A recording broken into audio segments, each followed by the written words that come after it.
আসসালামু আলাইকুম। তো অবশেষে কাপ্তাই এসে চূড়ায় উঠলাম। চূড়ায় উঠে অনেক এনজয় করলাম। আমি ভাবছি এটাই হয়তো শেষ প্রান্ত, কিন্তু উঠে দেখলাম ওইদিকে আরেকটা রাস্তা আছে, ওখানে যাওয়া যায়। তো যাক, মনের আনন্দতে ভিডিও করলাম। এরপর দেখলাম অনেক মানুষ আসতেছে, তো আমি ভাবলাম আসলেই সত্যি জায়গা আছে।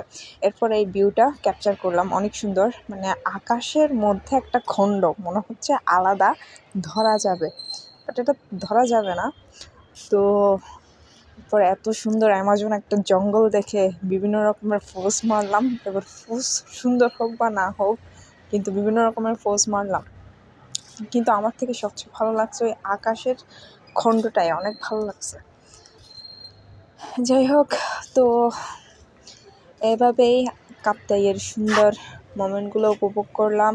কিন্তু অনেক রোদ ছিল, ঠাড়া পড়া রোদ ছিল, রোদের কারণে কিছু দেখা যাচ্ছিল না মূলত।